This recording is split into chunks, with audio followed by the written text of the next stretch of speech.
Boa noite, gente linda. Deixa eu dar mais uma conferida aqui. Hoje nós vamos para o Evangelho de João, do capítulo 7, do versículo 1 até o versículo 9. O título é A Incredulidade dos Irmãos de Jesus.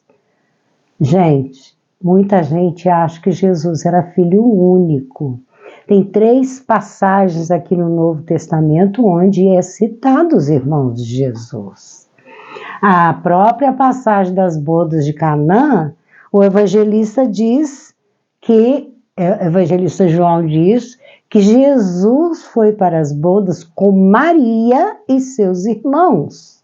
Saiu da casa de Maria lá em Nazaré, foi até Canaã para as bodas daquele casal lá que ele transforma a água em vinho. Então, Jesus tinha 4 irmãos, 3 homens e uma mulher. Isso aí é conhecido de todo o meio que estuda a Bíblia e seus entornos, né? Então, a incredulidade dos irmãos de Jesus. Na verdade, nós vamos ver aqui que os irmãos de Jesus e até mesmo Maria, por um tempo muito grande, não acreditavam. Conhece o ditado que diz que santo de casa não faz milagre? E é o próprio Jesus que fala. Nenhum profeta é profeta em sua pátria, em sua casa. Então eles não acreditavam. Tinham também uma ponta de inveja, né? Olhavam para ele com uma certa desconfiança. Tem uma outra passagem que a gente já fez, que eles chamam Jesus de louco. Então, o evangelista João começa essa passagem dizendo assim: e depois disto o quê? É que no final do capítulo 6 aqui, é aquela polêmica que Jesus fala que ele é o pão da vida que desceu do céu. Então os escribas e fariseus começam a discutir com ele, que ele não pode se comparar ao pão que desceu do céu, mandado por Deus, lá no Velho Testamento, quando Moisés estava rodando naquele deserto lá 40 anos, o povo ficou com fome e caiu pão, leite e mel. E eles chamam até de maná do deserto. Então os escribas e fariseus não queriam aceitar que Jesus falasse que ele era o pão da vida que desceu do céu. Gente, é muito incrível o materialismo dessas criaturas. Jesus estava dizendo os ensinamentos dele. Eu sou o pão da vida. Eu sou o caminho, eu sou a verdade, eu sou a vida. Ninguém vem ao Pai se não for por mim. Então Jesus teve ali no meio da multidão uma polêmica, né? Como diz aí os antigos, um ranca-toco com os escribas e fariseus, querendo mostrar para eles que ele, Jesus, é o pão da vida. Quem comer desse pão, dos ensinamentos dele, ganharão e seguir, né, gente? O reino dos céus. Por isso é que João começa dizendo a incredulidade dos irmãos de Jesus. Quando tinha essas discussões, eles morriam de medo, porque os escribas e fariseus não eram fáceis, não. Estavam querendo matar Jesus, e matavam mesmo. E não era só a crucificação que os romanos procediam, não. Tinha o tal do apedrejamento e jogar a pessoa precipício abaixo. Eram os 2 tipos de pena de morte que os judeus, aí não é romano não, são os próprios chamados doutores da lei lá da sinagoga, os importantes lá, eles determinavam e matavam. O próprio Jesus foi levado à beira de um precipício para ser jogado lá embaixo. Eles colocaram Jesus em pé, o precipício atrás dele, e eles todos se reuniram ali e deram oportunidade para Jesus falar, e eles também falaram, acusando que ele era um herege, e que ele dizia que ele era filho de Deus, eles iam jogar. Só que Jesus diz para eles, ainda não é o meu tempo. E Jesus sai passando pelo meio deles e ninguém toca em Jesus. Ainda não é meu tempo. Tempo de quê? De ser morto, de ser crucificado, de passar pela pena de morte de vocês. Ele passa pelo meio deles, está numa passagem belíssima. Eu vou fazer essa passagem se eu já não fiz, né, gente? E vai embora. Era muito comum essa pena de morte, tá? E depois dessa discussão, Jesus andava pela Galileia. Ele sai lá de Jerusalém, daquela polêmica toda lá com os escribas e fariseus, os doutores da lei, e ele volta para Galileia. Era o lugar onde a família dele vivia, a mãe e os irmãos, na cidade chamada Nazaré. Por isso ele é chamado de Jesus Nazareno, de Nazaré. Então, ele andava pela Galileia. Gente, essa série que terminou aí a 4ª temporada, chamada The Chosen, eu amei, eu recomendo para todo mundo. É um espetáculo. As falas do ator lá que faz o Jesus é fantástico, ele citando os versículos iguaizinhos estão no Novo Testamento. Tem fantasia? Tem. É cinema americano. Cinema americano você pode contar que eles vão inserir alguma coisa, mas a gente tira isso e presta atenção nos ensinamentos. É fantástico. Essa questão de Jesus andando, eles representaram tão bem que eu não sei como é que eles fizeram. Eles colocam Jesus sempre andando de um lado para o outro, andando de um lado para o outro, junto dos discípulos, por aquelas estradas empoeiradas, né, arenosas, aquelas montanhas, e eles arrumam um carrinho de empurrar, feito de madeira, para colocar os seus pertences, né, cobertores, as lonas que faziam as barracas, porque quando chegava a noite eles acampavam. Ou eles iam para a casa de alguém, como é o caso lá de Betânia, Lázaro e as irmãs Marta e Maria, ou eles acampavam no meio do mato, numa clareira, num lugar, eles armavam as barracas. Então é muito interessante ele caminhando para lá e para cá, porque no Novo Testamento não fala. Será que eles dormiam aonde? Será que eles tinham um cobertor? Porque aquele clima lá, durante o dia faz um calor imenso e à noite é um frio. Deserto é assim mesmo. Então, Jesus andava pela Galileia e já não queria andar pela Judéia, pois os judeus procuravam matá-lo. O que é a Judéia? É onde reside o povo judeu, vamos dizer Jerusalém e todas as outras cidades lá de Israel. E a Palestina era discriminada, era tida como uma periferia pobre, de pessoas até mesmo iletrada, lá que residiam aqueles pescadores, usando a pesca ali naquele mar da Galileia. Então, o judeu, ele discriminava. Mas será que discriminava só lá no passado? Ou hoje ainda discrimina, né? Com a matança, com o genocídio que ele está fazendo lá, exatamente na Palestina, onde Jesus viveu, onde Jesus andou, onde Jesus pisou, né? E não só por isso, mas é o infanticídio, né? Milhares de crianças mortas. Como eu falei da vez anterior, hoje eles estão morrendo de fome. Israel não deixa de forma alguma entrar alimento lá. Não deixa entrar água. Os pais estão vendo os filhos definharem até morrer de fome. É muito triste morrer de fome. é uma morte lenta, sofre muito. Então, como esses judeus procuravam matá-lo, ele evitava a aglomeração. E a gente vai ver que estava tendo uma festa lá. E estava próxima a festa dos judeus, a festa dos tabernáculos. O que é essa festa? Todo ano, todos os judeus voltavam-se para Jerusalém para ir adorar a Arca da Aliança.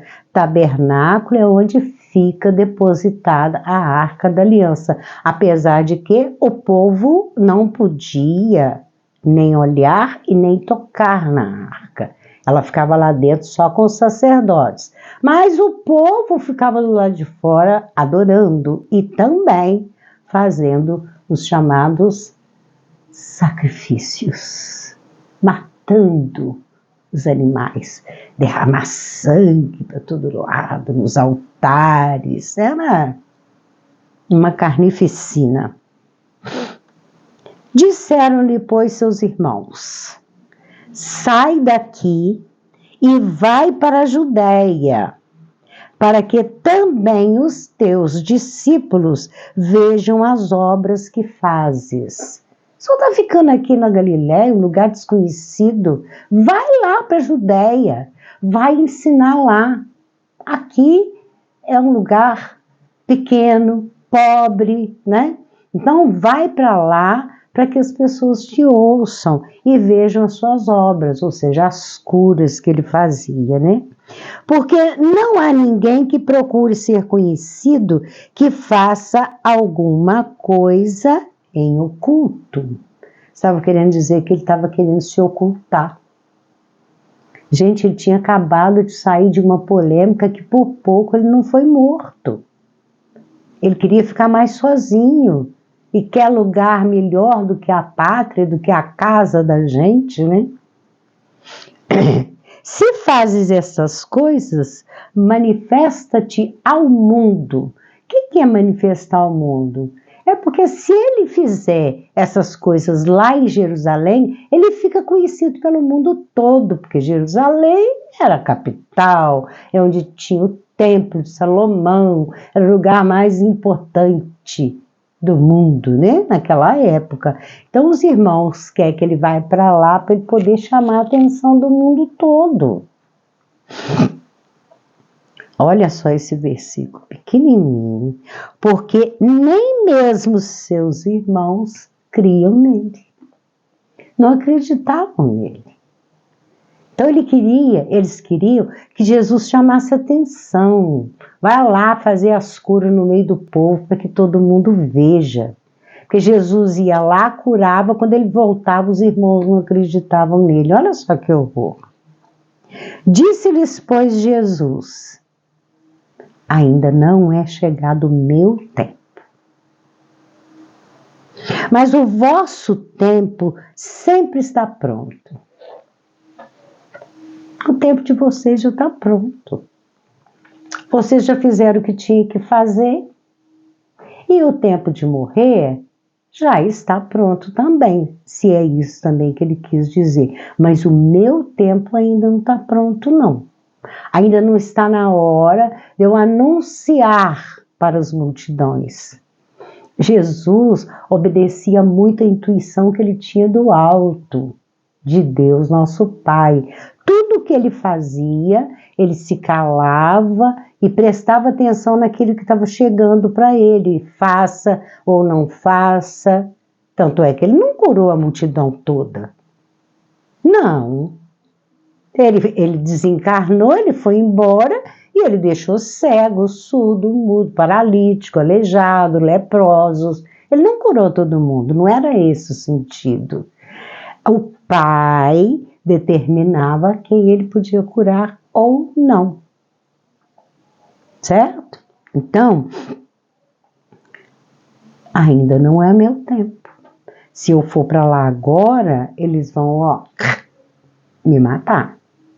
Porque a multidão vai se cercar de mim, eu vou curar os doentes, eu vou falar do reino de Deus, e aí eles vão me trucidar.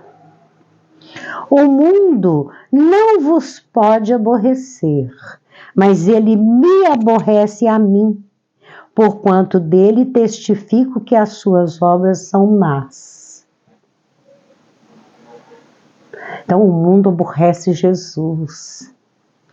Por que eles aborrecem Jesus? Porque ele testifica, porque ele fala que as obras são más. Aliás, não só ele. O João Batista foi preso, foi morto pelos governantes lá dos judeus. Por quê? Herodes. Por quê?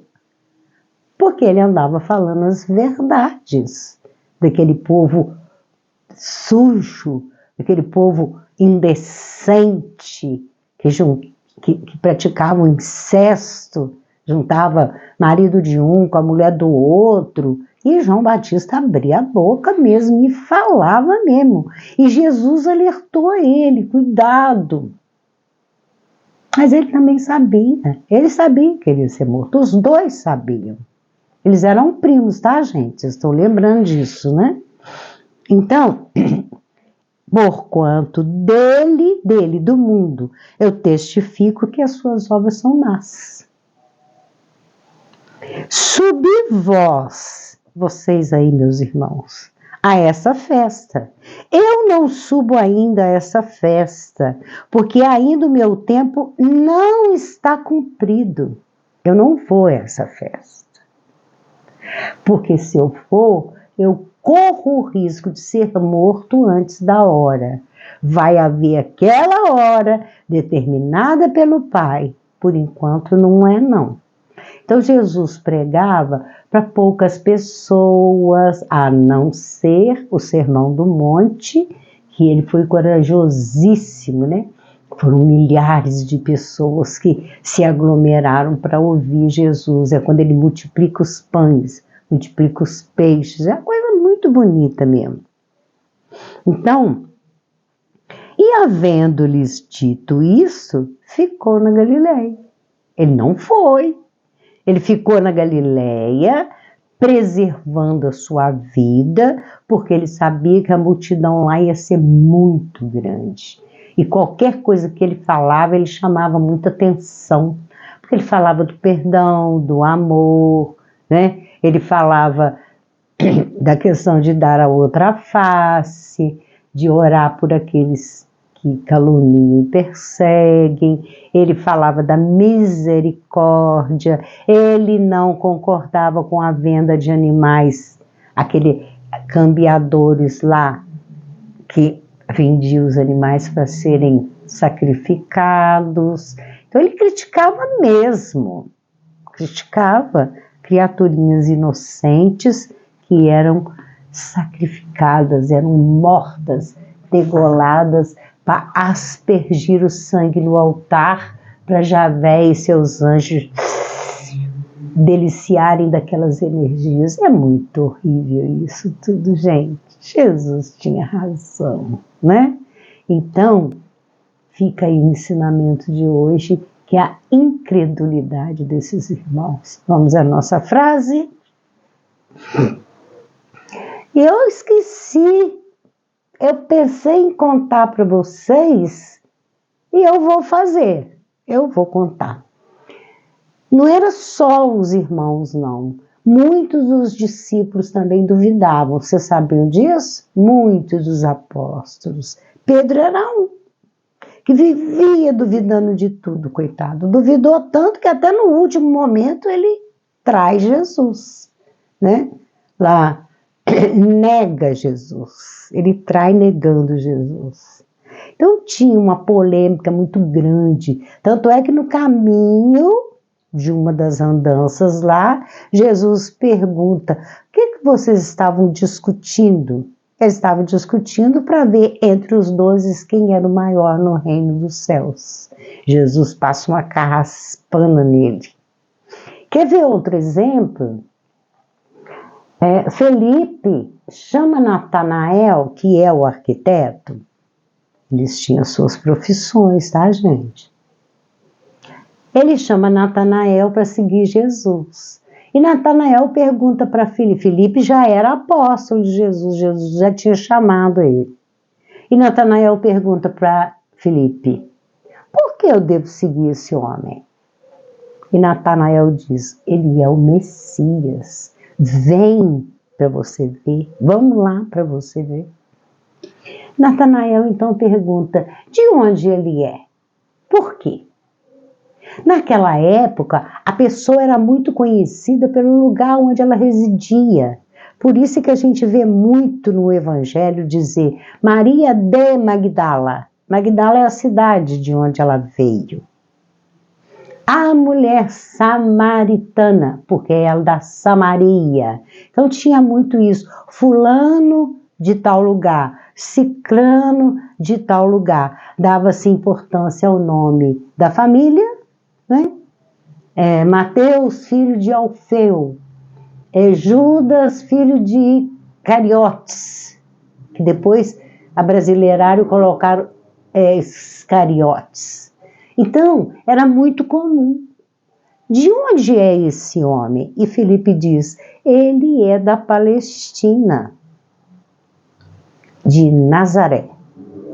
Natanael então vira para Filipe e fala assim, e pode vir boa coisa de Nazaré?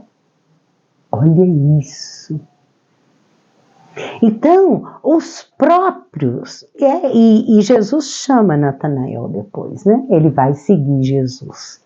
Então, vocês vejam como que ele tinha uma polêmica, uma celeuma entre os discípulos, entre os apóstolos. Tinha.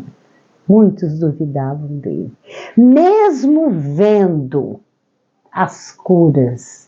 Daí a pouco começava aquela polêmica e eles começavam a discutir entre eles para ver quem era o melhor, para ver o que é aquilo que Jesus fez e duvidavam das palavras dele. Foi muito difícil. Jesus teve tão pouco tempo no seu messianato e esse pouco tempo ele passou só tentando explicar, tentando corrigir essas dúvidas, esses ataques, essas calúnias. Foi muito caluniado. Vamos à nossa frase. Misericórdia quero e não sacrifício, porque eu não vim chamar os justos, mas os pecadores ao arrependimento. Eu não vim chamar os justos, não. Eu estou aqui para os pecadores, aqueles que já estão cansados de errar, cansados de pecar. Naquela época usava só a palavra pecado, né? Hoje a gente tem um monte de designação para essas mazelas da criatura. Naquela época englobava tudo no tal do pecado. Eu vim para esses, para chamar a atenção deles e se arrependerem.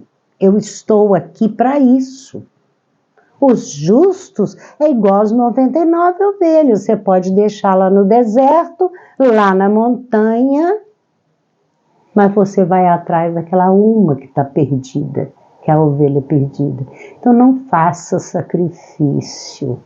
Arrependa enquanto é tempo e para de sacrificar.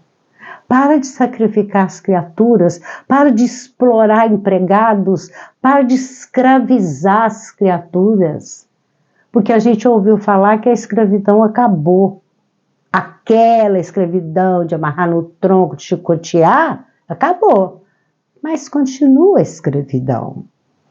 Encarnados escravizando encarnados, desencarnados escravizando encarnados. Está cheio de sacrifício, está cheio de escravidão, verdadeiros escravos desses deuses aí para cima. Escravos, nós estamos aqui para doar para eles, para alimentá-los. É sacrifício. Quem achar que não tem sacrifício aqui, dá uma olhada. Enquanto nós estamos aqui, com esses minutos, olha a sua volta. Quanta criança, né? Não pode falar, né? Coisa boba aí pode, mas o que é importante não pode falar. Olha quanta gente fazendo trabalho escravo. Dizem que análogo à escravidão. Que análogo o quê? Trabalho escravo mesmo. Quantos casos aí a gente ouviu falar? Então, exploração mesmo, gente. Exploração sexual, exploração do trabalho, exploração do dinheiro, roubalheira na hora das contas. Tá aí. Isso tudo chama-se sacrifício. Quando se pega uma criancinha inocente e abusa dela, é o maior dos sacrifícios. Isso é milenar, né? E a gente pergunta, por que o alto não faz nada, né?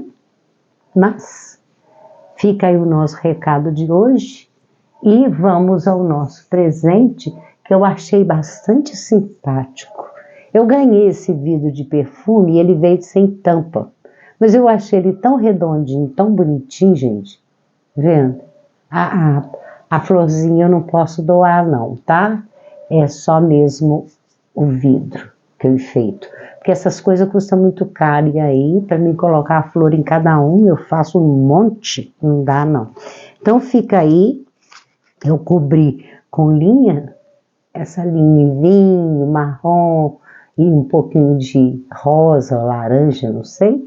Fica aí o nosso presente de hoje. Gente, eu acho que vocês não entenderam ainda, não. Eu acho que não. Isso aqui eu não vendo, não, tá, gente? É presente. Eu tenho o maior prazer em dar meus artesanatos para as pessoas.